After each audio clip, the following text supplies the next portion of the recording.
This is The Right Approach. I'm JW Judge, and with me is my co-host Barbara Hinsky.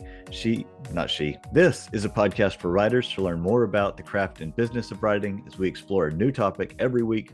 Our guest today is Vicki Delany, who will be talking with us about creating a fascinating cast of characters. She is a prolific and best-selling author of mystery novels. And when I say prolific, I'm not kidding. If you go to Vicki's website and her author page, there's a stack of books she's written that goes how tall is that? That goes up to your hip. It looked like it's a lot of books. And she is a past president of the Crime Writers of Canada and is a co-founder of Women Killing It Crime Festival. So Vicki, I'm excited about this topic. So thank you for joining us today. Well, thank you. And Barb, thank you so much for inviting me. I'm always happy to talk about characters. I love characters.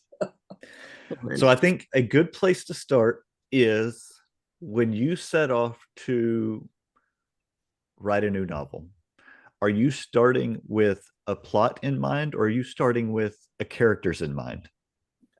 Okay, first of all, let me say I'm currently writing 4 different cozy series. And in the past, I've written standalone psychological suspense and police procedurals, and I've also wrote some novellas for adult literacy. Generally, my approach is the same between all those, but there are variations. So to specifically answer your question, as I said, I'm writing 4 different cozy series now, so I'm well into all of those series. So the approach is quite different than when I'm starting a new series. When I'm starting a new series, it's very much character-based and location-based. The plot doesn't come up until much later, after I have an idea of where I want to set the book, what I want my characters to do, the general outline of their friends and their family and that sort of thing. But once I'm into a series, particularly like right now, I'm writing the 12th book in the Lighthouse Library series. So I pretty much have the setting is absolutely set. The main characters are set. So then it's more a matter of plot. I come up first with my plot, and then I try and find or imagine the sort of character that would fit into that plot outline. Right. That's really interesting. Go ahead, Barb. Do you keep a series Bible? You must. And how do you organize all that? Because it is so hard. I don't. Yeah. I'm massively unorganized. I have literally nothing except what's on my computer, and my folder might be 1 page. I make a lot, for that reason, I make a lot of mistakes. I forget if some earlier mentioned character has 1 child or 2. I do have in my document, I have a description of what people look like, but a lot of the things about their lives I forget. So I have to go back, and try to discover, what's the name of this wife that was only ever referred to once, and I have gotten it wrong in the Lighthouse Library series. Someone kindly wrote to point out that Ronald's wife is either Nora or Nan. Is it Nora or Nan? She said. And the answer is, I don't actually know. So I'm massively disorganized. And I would never suggest anybody be like that. But on the one hand, maybe I'm more organized than I think. My agent wrote to me just yesterday and asked if I had a PDF of the corrected proofs from the first in the Lighthouse Library series that was published by Penguin Random House. The series is now with Crooked Lake. I found it right away, and I sent it to her. And she wrote back and said, I'm amazed that you could find that. So maybe I'm more organized than I think. But no, don't take any advice from me on a serial Bible or anything like that. I am just amazed that you could be 12 books in. I mean, I'm writing the 3rd book in a connected series right now, and I was having a couple of announcing their engagement, and I realized, oh, wait a minute, it's his sister's house, but aren't his parents still alive? And I had to go back to see, because obviously you're going to tell your parents. It's just so annoying, isn't it? Yeah.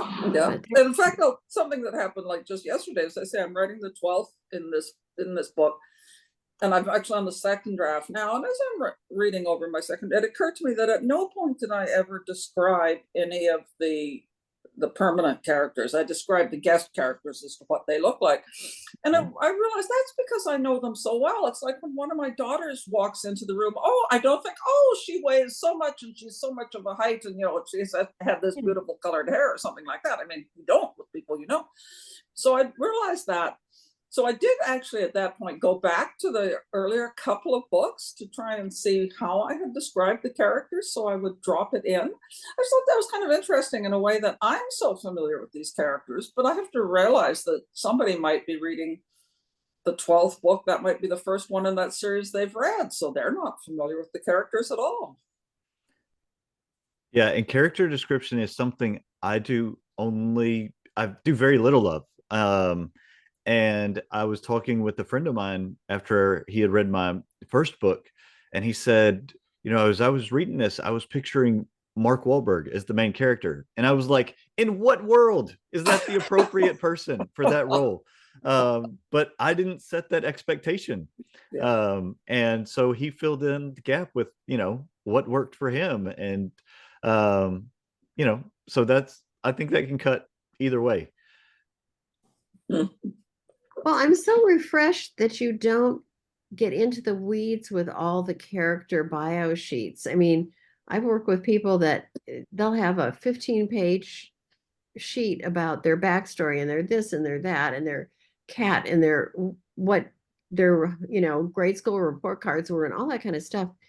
Who in the world has time for all that? And I'm in a connected series where we have a shared document, and people will post pictures of movie people that this character is based on that, and that is all far too organized for me. So I feel like so much less of a slacker since you've been here. I'm so happy. That bit about the bio and the background, and I've seen documents with all sorts of questions like, where did your character go to school, what was her favorite food, what was her favorite sport when she was in grade 2 or something like that.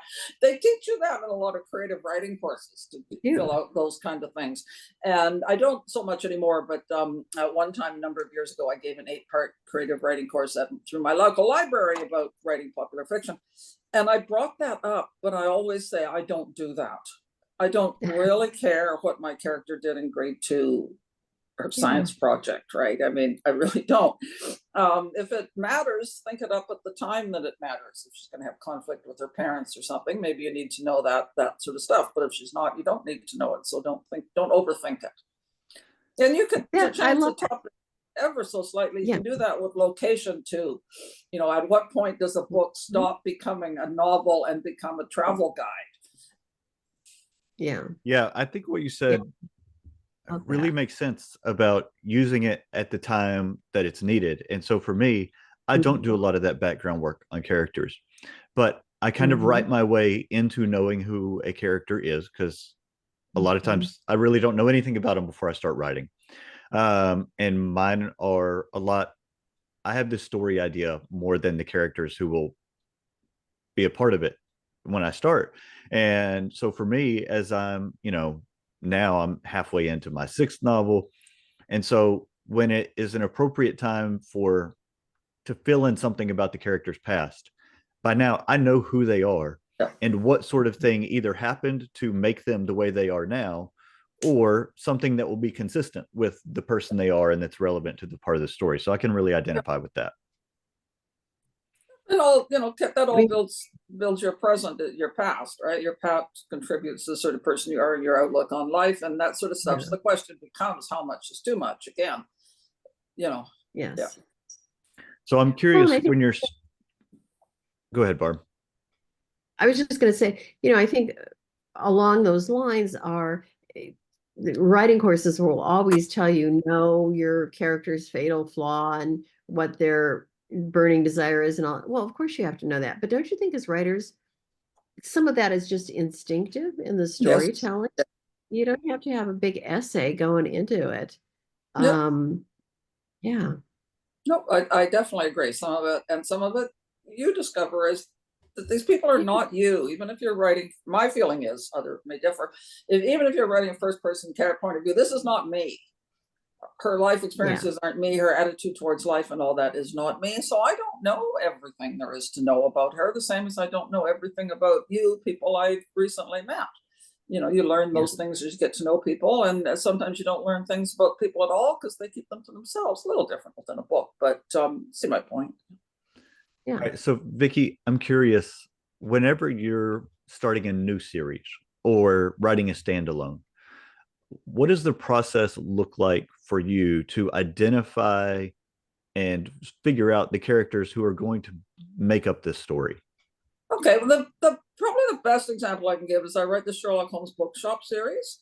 When I started that series, my main idea was I was already writing the Lighthouse Library series for Penguin Random House, and I wanted to write a new series. So I thought, or different series, and I thought, well, bookstores are common for many reasons in cozy mysteries for a setting. So the bookstore would be nice, and I wanted my character to have a bookstore with a hook, something a little out of the ordinary, just not a normal store, even just not a mystery bookstore. So I thought, oh, great idea, Sherlock Holmes bookstore, Sherlock Holmes themed. And I started to write that book. And by the time I got intending that the character would be your average cozy character who owns an interesting bookstore, by the time I got to the bottom of page 1, she was Sherlock Holmes. She became the Sherlock Holmes character. So she is, in fact, and that's I think what I enjoy about it is that she is now my interpretation of Sherlock Holmes as a modern young woman. So of course, if you have Sherlock Holmes, you have to have a Dr. Watson, and Watson in that series is Jane Wilson, deliberately created with the initials JW to be the Watson. So she's the Watson character, ever confused, always loyal. I needed a police officer antagonist, so I created Detective Estrada, Lestrade, get it.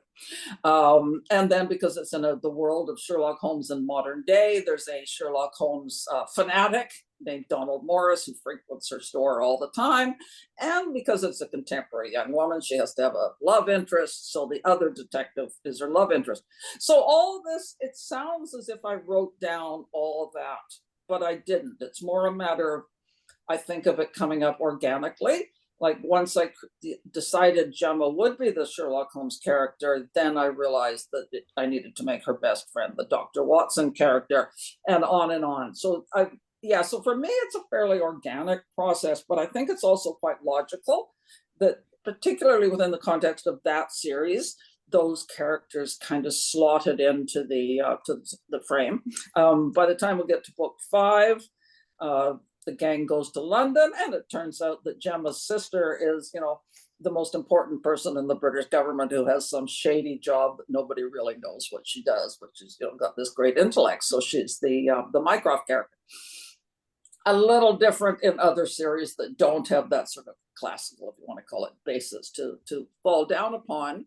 But because they're cozy novels, you tend to have the sort of cozy framework, best friend or friends, some kind of love interest, the police, either their antagonist or who is hostile to them, or somebody who they work with well, and that sort of thing. And once you, again, in a cozy series, the hook, as they call it, is quite important. The bookstore, the bakery, the whatever. So you need the people that are around that kind of world too, to make a world of friends and characters and that sort of stuff.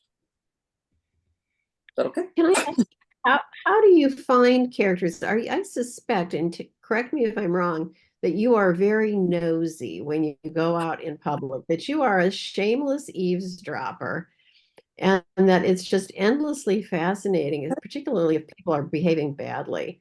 I just like sidle on over to hear that embarrassing fight in the. There have been times. I was recently got back from I was away in Costa Rica for 2 weeks, and at the restaurant there was a couple having quite an argument about her brother. The husband of the boyfriend was telling her that she, her brother's problems are she shouldn't be getting involved, and she was really angry at this advice. So yeah, the ears are flapping away for sure. One of the things I do kind of try to do, observe, believe it or not, is men's clothes.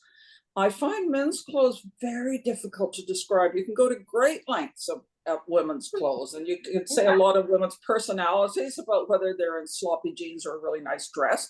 Men tend to, particularly as a woman, when I think of men's clothes, when I go to write it in my book, it's wearing jeans and a blue shirt. You know, kind of go beyond. So I do try and notice men's clothes a little bit more when I go out. I'm not married, by the way. So I do kind of try and pay attention to men's clothes so I can give them a little bit of a description. And I did actually get a review once that said how pleased it was one of the few books he'd ever read where I described what the men were wearing. Because I think most women do think, jeans and a blue shirt. That is so interesting. All right. So going away from cozy mysteries, I know you mentioned writing psychological thrillers as well.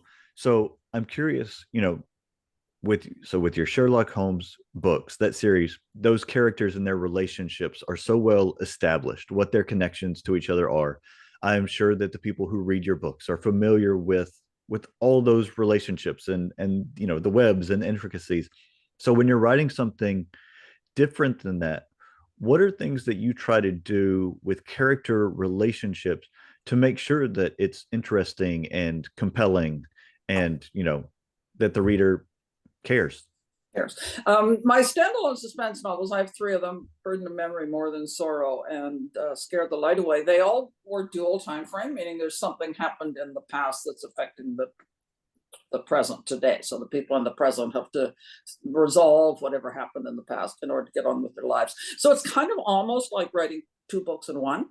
So I have 2 different books. So the historical characters need to be historically accurately presented, I think, and whatever their issue is needs to be a believable reason why people today would not only just care, but be faced with some insurmountable problem that they have to resolve. That standalones are a little bit different because you don't really need to create characters that you're going to want to continue with. Particularly the main character or characters in a standalone, you can have them confronted with the biggest issue of their life. They have to resolve the problems with their family. They have to decide if they're going to stay in this marriage or not, right? That kind of thing. And at the end, they do resolve them or not. And sometimes they don't. Whereas in a series, the character isn't faced with those giant problems, but in each book, there's another little problem or there is another problem to solve. And sometimes throughout a series, it can take several books for them to resolve issues with their parents. Even in cozies, a conflict with their parents, if there's a reason they don't get on, it can take several books to sort of resolve that, and maybe they make up at the end. Whereas in a standalone, I actually like writing standalones for that, because I think you can really take the characters and really put them under the microscope more than in a series. There's a series you need to drag things out a little bit more. How to make them compelling? You just have to make their problems compelling, right? So they have some kind of a reason to be wrapped up in this dilemma of some sort, so that the reader wants to know how they're going to be able to get themselves out of this situation. I think a standalone also leads a lot more to having a very flawed character. Cozies do, the protagonist in a cozy is usually almost always a fairly nice person that might well have enemies, and meaning people who don't like her. She doesn't have the mob out to create a hit on her or anything like that.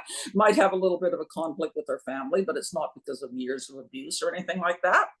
Whereas in standalones, you can have a person can be a lot more troubled from that sort of thing. I don't have any child abuse history in any of my books, but I'm just using that as an example of where you can create a character that's really struggling against something, and the reader wants to know if they're able to resolve their issues, and if they're not, or if they can't entirely resolve them, can they at least come to some kind of peace, as long as they're trying to solve the mystery or whatever that's going on. So So I think sorry, jumped in on you there.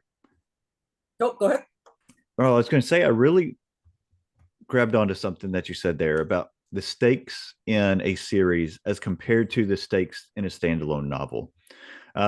And I think this is something we may have talked about before, and I think it's easier to talk about as it pertains to TV series and seasons and with movies that are series, because what you said is that, well, my interpretation of it is that if you have universal stakes within, the fate of the universe is at stake in the first book in your series, it is hard in book 2 to have stakes that are not that severe. Exactly. But then if the fate of the universe is at stake in every book, there's nowhere to raise that. Like you can't, like you have already maximized, what's at play here. And that can get tiresome. And I think you see that a lot of times in TV series, where they raise the stakes too high, and then things get so out of control from what the original scope of what the show was about to where it's hardly recognizable anymore. Yeah, I'll talk about TV. I far prefer what they call limited series now. That's kind of my favorite type of TV to watch, rather than an ongoing series, because I do feel exactly the way you've said. They just have to keep churning it out more and more. The British do a good job of a sort of a limited series, which might be 5 or 6 episodes. And I was watching one quite recently, whose name I can't even remember, or I'd mention it. And yeah, when it's over, it's over. It is, the person has either succeeded or they have failed, and they're not going to get the chance to do it again. So, yeah. And I think one of the things that really works and I don't write cozy mysteries, but I think one of the things that really works with those kinds of formulas is so much of the time, the protagonist, while they may have their own problems that they're dealing with, they are solving someone else's problems. And so you can adjust the stakes accordingly and have that same procedure for each book, and it continues to work because you can continue to change what the story is about and have a different plot every time, but within the same framework, that allows you to adjust the stakes as needed, but have the same same singular character or same base of characters to draw from, that you can tell a different story time and time again. I think that really works for that kind of book. Earlier, I wrote an 8-part police detective series. It was published by Poison Pen Press, that a lot of your listeners will know. Set in a small mountain town in Canada, and the main character is a young policewoman. And you can do exactly that in a police series, I think, because the police genuinely have reasons to be involved in the worst part of people's lives. And those are, as I know from talking to police officers, they can sometimes be, have a detrimental effect on the mentality of the police officer, but it's still not their problem every single time. So in those series, there's great scope for your, whatever you want to call your guest stars, like they call them on TV, to have these really monumental problems and difficulties and crises. And that the police officer is really the investigator, but they're not that intimately involved in the cases. I think that a police detective series actually works quite well as almost a standalone type, except you have the same sort of characters in the same set of main characters, but the problems are all completely different within each case and another. It's interesting how character, particularly in a cozy mystery, can really carry you in and out of all kinds of very improbable situations, but readers or viewers keep going along because they're friends with the character. I mean, Murder, She Wrote is the prime example of that. Cabot Cove had the highest murder rate on the planet. Yeah, exactly. Little town. I mean, basically, by the time they were done, everybody in town, the pharmacist, the librarian, everybody had off somebody. Yeah, or was off themselves. Or was off themselves. But sign me up. Jessica Fletcher is coming in, and I watched reruns of them, and to study the craft, because as cheesy as some of it was, that character development for her was absolutely brilliantly written. And it's suspension of disbelief, right? You willingly read these series. Yeah, I'm up to the 11th, the Lighthouse Library series. I mean, that library would have been closed down long ago, considering the number of people that died in this one little library, right? Yeah. But yeah, the reader willingly suspends disbelief, as they want to see how the characters that they basically have, who are there hopefully know and love, handle the situation as it's presented. In fact, when I was writing the police detective series, I wrote I spent a lot of time with police officers in where I live and out I live in Canada, Canadian police officers. And generally speaking, in the average course of a cop's career, he never meets a criminal mastermind. Where I live in quite a rural area, if something happens in XX area, they know right away who did it because it's the same bunch that always do it. Their jobs are not that intellectually demanding, right? But we do the same thing in a police detective story. You have all these, all the possible suspects, and they all have motives for the killing, and they're all covering something up. Yeah. And the reader enjoys that, and so the reader suspends disbelief. Yeah, that reminds me of what you just said. There is an author in Virginia, John Hart, who writes mystery and suspense novels that are set in that part of the American South. And before he started writing, he was a lawyer and he did criminal defense. And that is one of the things that he said is, most of the work that he did, it was not criminal masterminds. It was the same people who had been doing the same things for 30 years and were in and out of the system. And there were really only a couple of times that he came across people who were like actually, evil, planning nefarious people. And the rest of it was people who couldn't get out of their own way for most of their lives. Yep, because I did a ride along with the police officer near where I live once, and she was talking to some other cop, and anyway, some guy had expressed his desire to do certain things on Facebook, and she read it on Facebook, and I said to her, like, you're his friend on Facebook? She said, if they weren't morons, we wouldn't catch half of them. All right, so one thing I wanted to go back to, you were talking about writing on a dual timeline, and I'm curious, when you're writing a book like that, how much, whether you start in the present or start in the past, and how much of the story you tell before jumping to the other timeline, knowing that you really need to get the reader invested in the character before you make a significant change like that.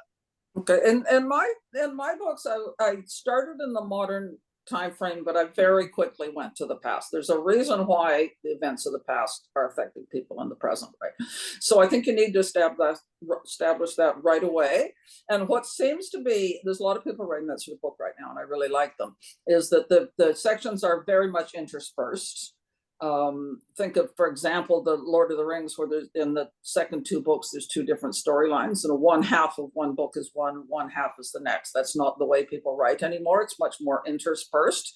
So you do have to immediately identify a reason, and often it's through location, right? Someone in Burden of Memory, the character arrives at a historic cottage on Lake Muskoka.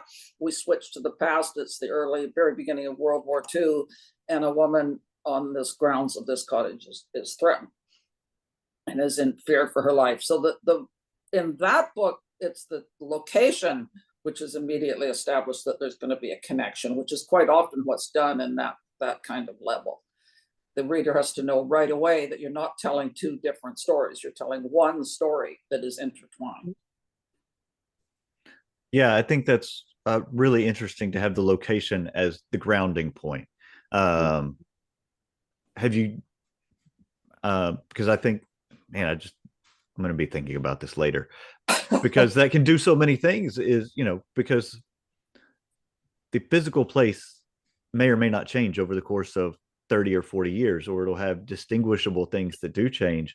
But, so much of memory and our life experiences revolve around the place where we were when a particular thing happened, and going back to that place. I mean, I moved away from the home where I spent the first 10 years of my life in 1992, but I guarantee you, if I went back now, having not been back since, I could go and show you where, me and my sister used to dig up roly-polies and play with slugs and, all those things. And I can almost tell you what that dirt smells like, and, so much of story and experience has to do with a particular location. So I think that's really interesting to have that as the nexus that changes what part of the story you're telling. And sort of the feeling is, particularly like older houses and that sort of thing, that they somehow sort of soak up the atmosphere of things that have happened, and particularly there's a reason that historic houses are considered to be haunted, whereas modern condos are not. Yeah, well, that is true. Do you write primarily in locations that you have physically been in, or I know Jeremy's done some research into Germany with one of his books, and he basically did it all with Google Maps and lots of research. I don't do that. Well, a little, but I think I've been to everywhere I've written about. I haven't been to every land I've written about because, I can't go back to 1942 or whatever. In fact, I was just in England in October. Two of my series, the Sherlock Holmes Bookshop series and the Tea by the Sea series that I write from Kensington, the characters are going to go to England. And I've been to England many times, but I'd never been to Yorkshire, the specific place where this couple of characters in one of the books are going. So I did go, and I did want to go because I think there's stuff that you can read everything online now. You can certainly follow maps and look at Street View and that kind of stuff, but there's stuff that it's the unexpected things, right? It's what you don't know what to look for. As an example, I've been to England many times, and I've driven in England many times. This time I went with my daughter, and I had eye surgery a couple of weeks before, and it's a long story that I'm not going to get into, but my eyes began to deteriorate as I was in England. And I'm thinking, thank goodness I was with my daughter, because my original plan had been to drive myself. So in the opening scene of the book, the characters, it's mentioned in the series, she's from Manhattan. She's never even owned a car. She's now never been to England, and she's driving in this pouring rainstorm, and on this roundabout, sort of 3-lane roundabout with 7 exits and 19 descriptions on everything. That idea for the opening scene only came to me when I was sitting in the car next to my daughter thinking, we're going to die. So you don't know what you don't know, right? So you can find out an enormous amount of stuff on the internet, but it's the unexpected stuff is sometimes what really gives you the spark. Wow. But this has been just a really invigorating conversation. Oh my gosh.